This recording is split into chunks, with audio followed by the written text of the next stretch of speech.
রোজার মাসে কমন একটা প্রবলেম, পানি না খাওয়ার কারণে অনেকের কপালে মুখে এই ধরনের বাম্পস তৈরি হয়। সেই সাথে রয়েছে অনেকের মুখে ব্রণ ও স্পট। যে সকল ভাই ও বোনেরা এই সমস্যায় ভুগছেন, সামনে ঈদ, নিজেকে একটু স্পেশাল দেখাতে চান, তারা মাত্র 2টি উপকরণ দিয়ে একটা টোনার তৈরি করে নিতে পারেন, যেটা কিনা আপনারা সকাল বিকাল ব্যবহার করলে মাত্র 1 সপ্তাহে আপনাদের স্কিনটা একদম ক্লিন হয়ে যাবে। আর সেই সাথে আমি একটা সিক্রেট মশলা শেয়ার করব, যেটা কিনা আপনারা যে কোনো রান্নার শেষে ব্যবহার করলে রান্নাটাকে অতুলনীয় করে তুলবে। যে কোনো মাছ, মাংস, ডিম, মুড়িঘণ্ট যে কোনো রান্নার শেষে সামান্য ব্যবহার করলে আপনাদের রান্না হয়ে উঠবে অতুলনীয়। সিক্রেট একটা মশলা, একবার তৈরি করে সারা বছর আপনারা সংরক্ষণ করতে পারবেন। আর কথা না বাড়িয়ে শুরুতে আমি সিক্রেট মশলাটা শেয়ার করছি। নিয়ে নিচ্ছি 1 কাপ দারুচিনি। এবার আমি নিয়ে নিচ্ছি 1 কাপ জিরে। এটা কিন্তু কাঁচা জিরে, ভাজা জিরে না। এবার আমি নিয়ে নিচ্ছি 1 কাপ আস্ত ধনিয়া। অবশ্যই ফ্রেশ মশলাগুলো ব্যবহার করতে হবে, মশলার মধ্যে যেন কোনো রকম ধুলোবালি না থাকে। দিয়ে দিচ্ছি 2 টেবিল চামচ মৌরি, মানে মিষ্টি জিরা। মৌরিটা অবশ্যই কম ব্যবহার করতে হবে। দিয়ে দিলাম 1 টেবিল চামচ এলাচ। মশলার পরিমাণটা অবশ্যই ঠিক রাখতে হবে। এবার দিয়ে দিচ্ছি 1 টেবিল চামচ রং ফুল, যেটাকে লবঙ্গ বলে। এবার আমি দিয়ে দিচ্ছি 1 কাপ শুকনো লঙ্কা। লঙ্কাটা আমি বোটা ছাড়িয়ে নিয়েছি।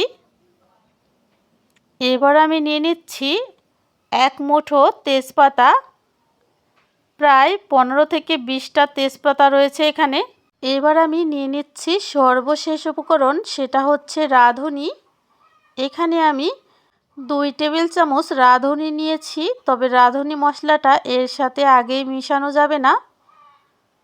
তো মশলাগুলো কিন্তু আমি আপনাদের খুব ভালো করে কাছ থেকে দেখাচ্ছি। সবগুলো মশলা কিন্তু একেবারে ফ্রেশ। তো চলে যাচ্ছি পরবর্তী স্টেপে।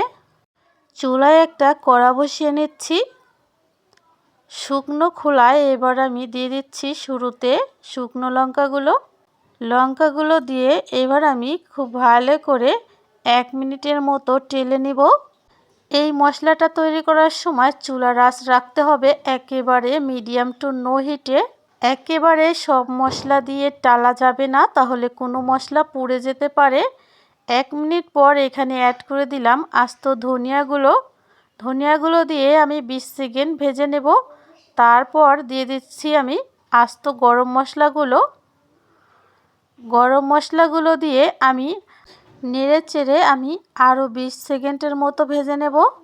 অবশ্যই এই মশলাগুলো ভাজার সময় বারবার চুলার জাল আপ ডাউন করা যাবে না, একেবারে কমে রাখতে হবে। এবার আমি দিয়ে দিচ্ছি তেজপাতাগুলো আমি মাঝখান থেকে ছিঁড়ে দিয়ে দিচ্ছি।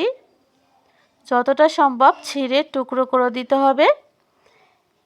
তেজপাতাগুলো 10 সেকেন্ডের মতো ভেজে এবার আমি বাদবাকি সব মশলা দিয়ে দিচ্ছি, তবে এখনও কিন্তু একটা মশলা অ্যাড করা হয়নি। এবার আমি 2 মিনিট সময় নিয়ে মশলাগুলোকে হালকা করে ভেজে নেব। যখন দেখবেন মশলাগুলো থেকে খুব সুন্দর একটা সেন্ট বের হচ্ছে আর মশলাগুলোর কালারটা একটু চেঞ্জ হয়ে গেছে, তখন এর মধ্যে অ্যাড করে দিতে হবে রাঁধুনি মশলা। অবশ্যই রাঁধুনিটা শেষে দিতে হবে, আগে দিলে কিন্তু পুড়ে যাবে। রাঁধুনিটা দেওয়ার পর 30 সেকেন্ড ভেজে চুলাটা বন্ধ করে দিতে হবে। আমাদের কড়াটা কিন্তু যথেষ্ট গরম, মশলাটা কিন্তু চুলাটা অফ করে নামিয়ে নিতে হবে। তো বন্ধুরা, আমার মশলাটা কিন্তু ভাজা হয়ে গেছে। এবার আমি আপনাদের দেখিয়ে দিচ্ছি। এই মশলাটা কিন্তু খুব একটা গরম হবে না, যেহেতু একেবারে নো হিটে ভাজা হয়েছে।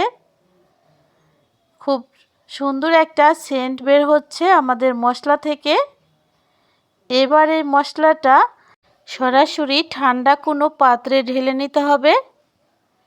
আস্ত মশলাগুলো আলাদা ও ছোট মশলাগুলো আলাদা করে নিতে হবে।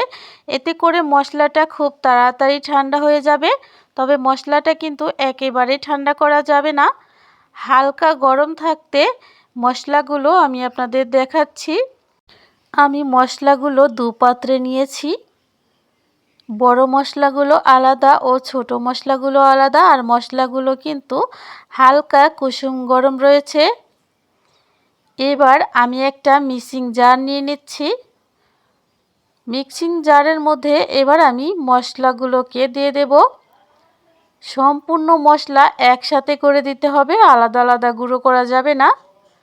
তবে সম্পূর্ণ মশলাটা আমি একটা মিক্সিং জারে দিয়ে দিচ্ছি।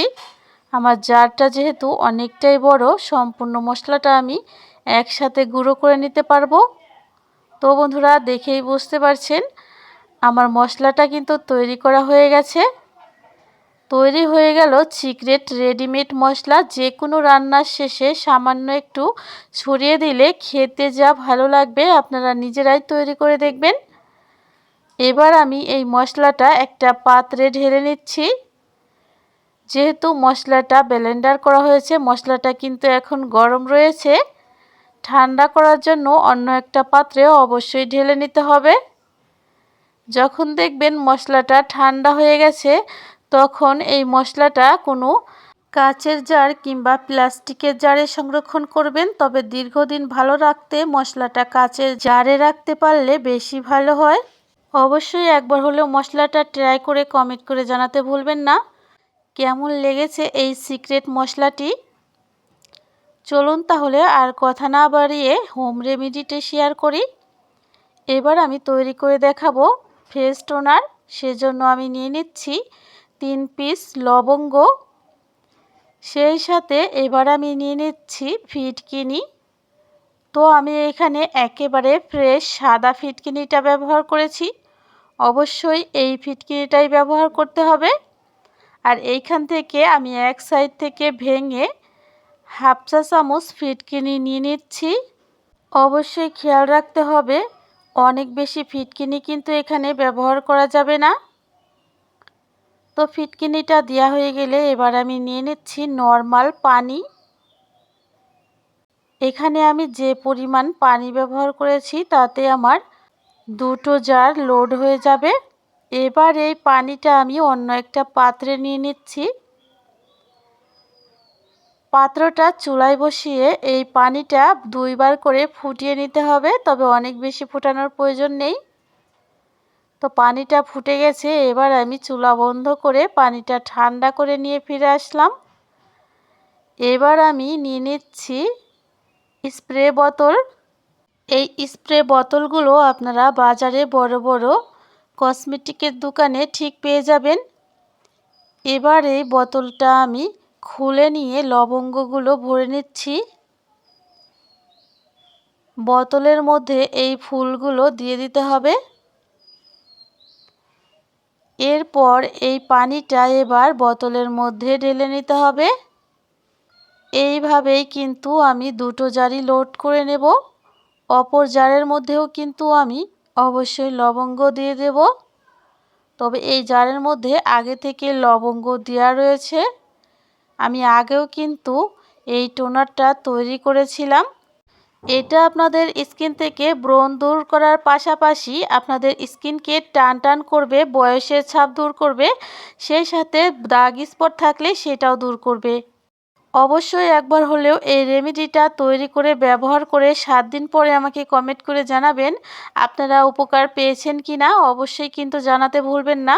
আমি জানি এই রেমেডিটা আপনাদের 100% কাজ দিবে, কারণ এই রেমেডিটা আমি নিজে ব্যবহার করেছি আর অনেককে দিয়েছি। সবারই কিন্তু অনেক উপকার হয়েছে। সবাই উপকার পেয়েছে, তার মানে আপনিও উপকার পাবেন। এই রেমেডিটা দিনে 2বার ব্যবহার করতে হবে, সকালে ও সন্ধ্যায়। সারা মুখে স্প্রে করে নিলেই হবে। আজ এখানেই বিদায় নিচ্ছি, দেখা হবে পরবর্তী পর্বে। আল্লাহ হাফেজ।